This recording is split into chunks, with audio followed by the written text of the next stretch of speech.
Well, presenters, welcome back. Coach C. Lamb, when you're the best player in the world and nobody cares. When you're the best coach in the world and nobody cares.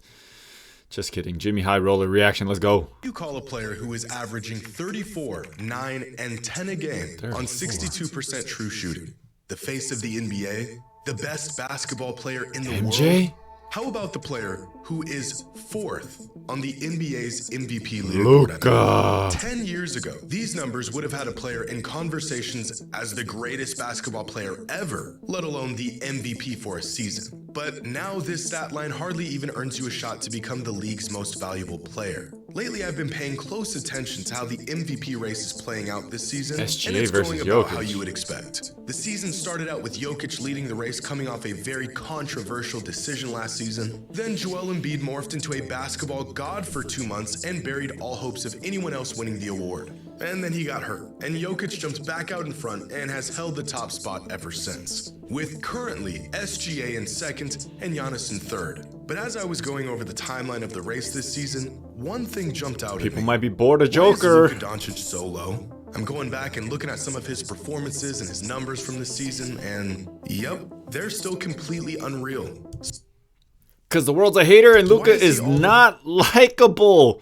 He is not likable to the media. He is not likable because he cries about every foul call. People don't like the foul baiting.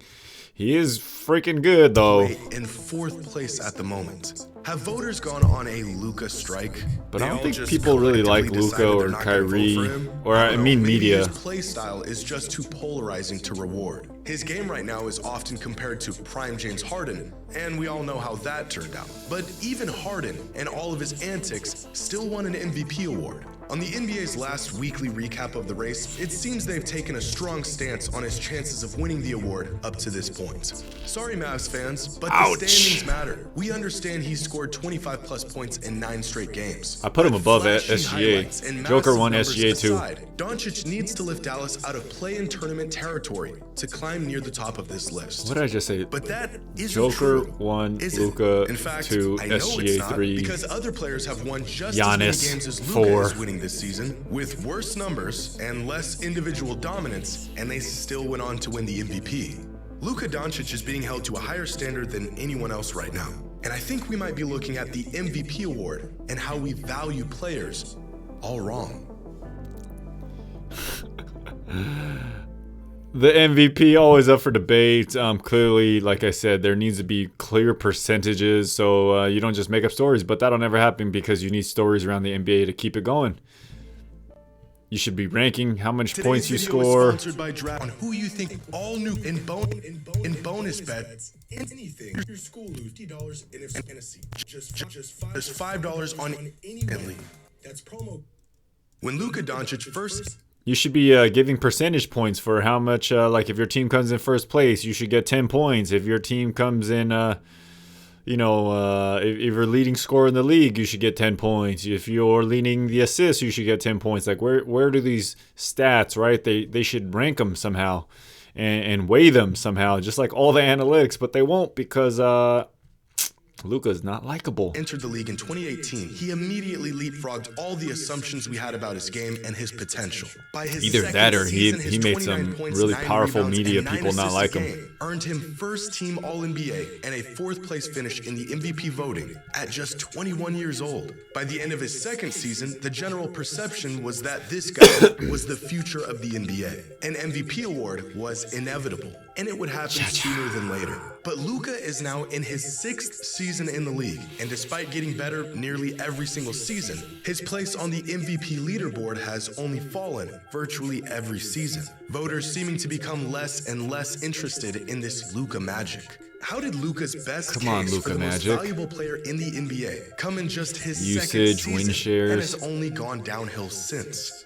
Are we looking at the Shiny MVP toys, man. award People get all tired of wrong? shiny toys, Is brand new it even toys. possible for someone to be the most valuable player in the NBA while not elevating their team to a title contender? A question not applying to Jason just Kidd Luka, got robbed but one to year. any Kobe's player been in robbed. general. Where exactly is the balance between individual dominance and team success? Shaq's probably been robbed. MJ's been robbed.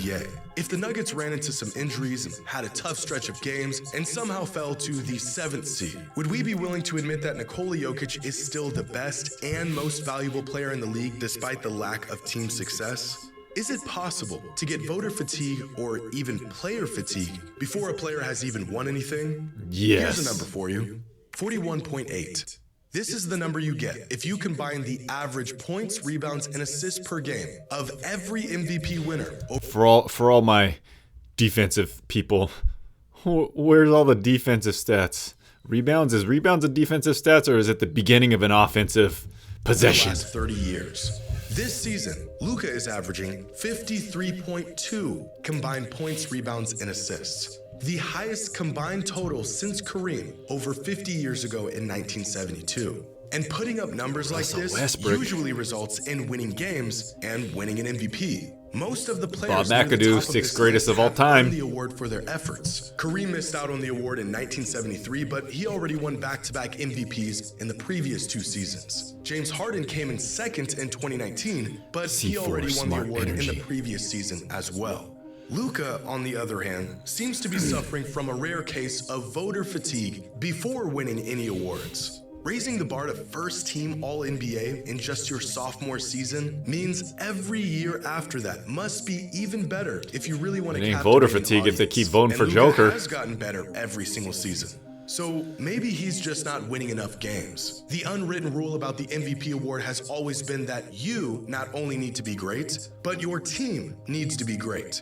But this isn't always the case. In fact, recently, it's hardly the case. And voters the unwritten rules, there's some secret people that control the league, and it ain't the rules. In overall team success. In 1987, after just over 2 seasons in the league, Michael Jordan finished second in MVP voting ahead of generational talents and vets of the 80s, despite closing the season with a record below 500 and finishing the season on a stretch of Anthony Edwards might be the new faces of the league. He was young, he was unproven, and yet voters were still so enamored by his individual dominance that they just looked past the lack of team success. One argument you can make for this season is the fact that it happened nearly 40 years ago in a league where numbers like this were unheard of. I don't think the league wants a case of crazy numbers and individual performance outweighing overall team performance just happened again a couple seasons ago.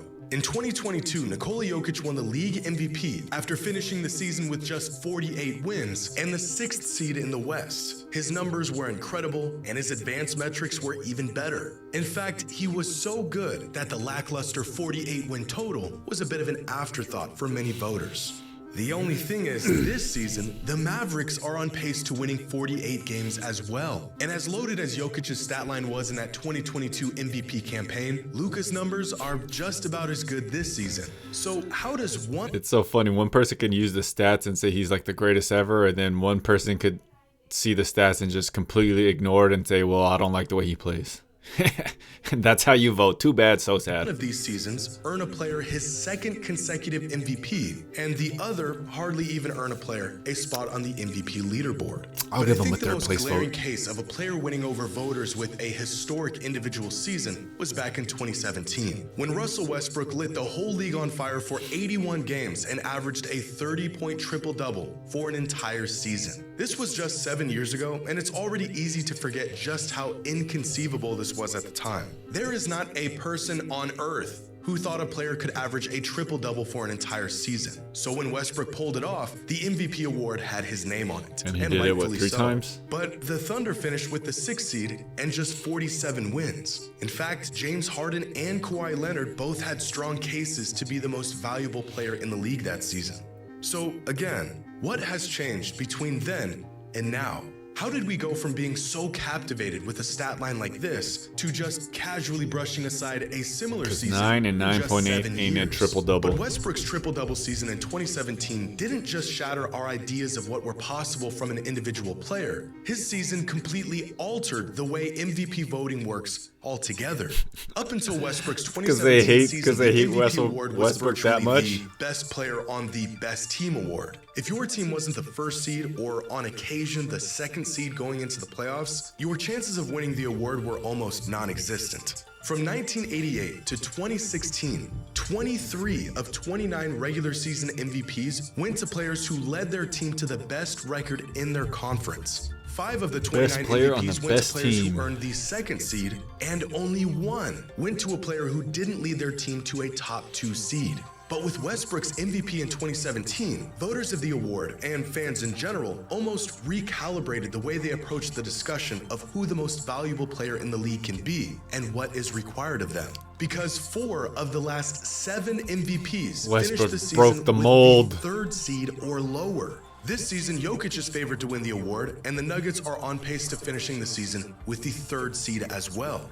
Something that only occurred once in 37 seasons and required the best player of all time to put up the best individual season of his career is about to happen for the 5th time in just 8 years. It's almost as if I mean, this dude is full of stats. Does it really matter if you're separated from first seed and second seed by like 1 game? overnight, we all realize 2 that games. winning the most games is not the end-all be-all to what cares? makes a player the most valuable. I would not care. 10 years ago, an NBA fan posted this on Reddit, and reading it is almost like jumping into a time machine and traveling into the past. He goes on to list the last 30 MVP winners and the seed they earned going into the playoffs, recognizing the correlation between winning the most games and winning the MVP. And he posted this with a note at the end that tells you everything you need to know about how the award worked just 10 years ago.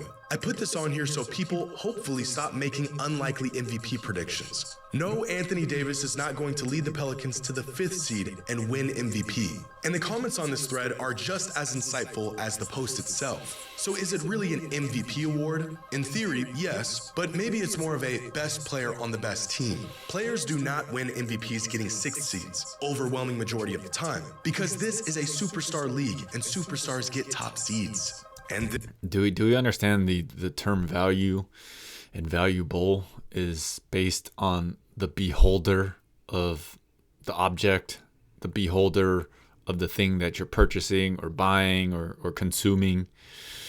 So the people with the votes, the media or whoever, the coaches, whoever's voting on this, they determine value differently.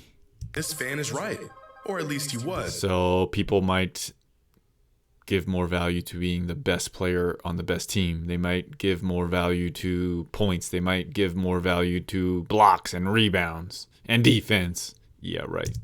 10 years ago.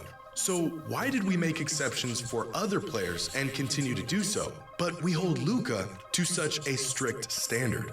If the Mavs went on a nice stretch of wins Sounds to close like out Jimmy the High season Roller and loves finished with, LUKA. let's say, 53 wins instead of 48, finished with the 4th seed instead of the 6th, would that really help LUKA's case? The Mavs could have an easy schedule to close out the season. Kyrie could go on a tear. The team could get into a rhythm lefty. and earn a higher seed, and LUKA could be playing at the same level he did all season. But since they're winning more games, none of which had anything to do with LUKA playing better, he would miraculously have a better case for the MVP? I know this is how it works. This is the nature of this award. But it's still a bit odd that there is so much weight put into some factors Step when back. considering who the most valuable player in the league is. And the season LUKA is having in particular is shining a massive light on this irrational way of going about this. Is Jason I forgot I Tatum have his more LUKA 2s valuable that are than bricks. LUKA this I season? wonder if I should try 'em out You could again. make the argument, and I'm sure there's a lot of people who would, including the NBA's MVP leaderboard. Oh, And yet, JT. LUKA has been more valuable this season according to virtually every single metric other than win totals. Jason Tatum has missed 5 games this season, and in those games, the Celtics have outscored their opponents by 77 points. This season, LUKA has missed 8 games, and in those games, the Mavericks have been outscored by 47 points. When Jason Tatum isn't on the court, the Celtics are plus 10.1 points per 100 possessions this season. When LUKA isn't on the court, the Mavericks are minus 2.8 points. Does that really mean anything? Does it mean the bench or the next 10 guys are a lot better and can step up on Boston? Or does it really mean Jason Tatum is that bad? Or does it mean LUKA is really, really that good and the rest of the Mavericks team isn't built around him doing everything? And, yeah, stats. Gotta love it. Per 100 possessions this season. When Tatum isn't on the court, the Celtics are still really good. When LUKA isn't on the court, the Mavericks are terrible. To look at how many wins a team has as the driving factor for the MVP race neglects how teams even got those wins and how much the best player on that team is contributing to those wins. Now, this season might actually be a case of the league getting a whole lot better, or maybe just the stats getting better, rather than voters and fans appreciating different aspects of the game and its players than they did in the past. That 65 rule. The threshold for what it takes to make, let's say, an All-NBA team, earn the label of superstar, and win the league's MVP has been raised so high that a player could have a one-of-one, unprecedented season and not even get a mention as one of the league's best players. Tyrese Maxey, get Tyrese Maxey out of here. Sabonis, get him out of here. Who's averaging 20 points, 13 rebounds, and 8 assists a game right now. And he wasn't even selected as an all-star this season. What a bum. These are not empty stats. He's not a product of the system he plays in. He is a certified star. But since there's a guy in the league who can do all of this and more, he ends up being unjustly labeled as the watered-down version of Nikola Jokic. It feels a bit surreal that we live in a time where a player like LUKA Doncic exists, with numbers like these, and the MVP award isn't already boxed up and on the way to his house as we speak. And this realization is less about LUKA and more about the big picture. Oh, give me the hook. It's hard for me to wrap my mind around how much things have changed, and even harder to grasp how quickly they have changed. How can he be this good and still be trailing behind multiple other players? If it wasn't for Embiid getting hurt, LUKA could very well not even be within the top 5 on the MVP leaderboard, while averaging nearly a 34-point triple-double and being on pace for 48 wins. Get in first place and they'll be forced to talk about you. What would a player in LUKA's position need to do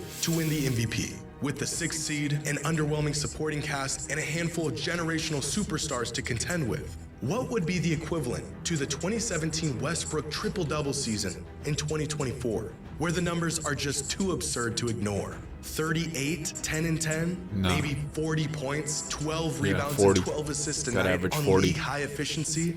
It sounds like hyperbole, but it's not.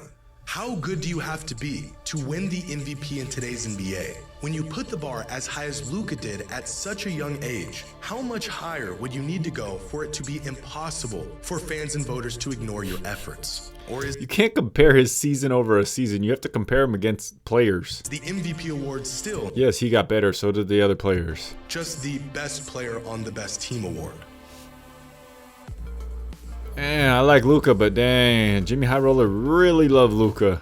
You can't compare yourself against a previous version of yourself because the MVP is not a most improvement award. It's compared against other players, and it looks like it's going to be Joker or SGA for now. I might as well put Wemby in there. Fool's crazy.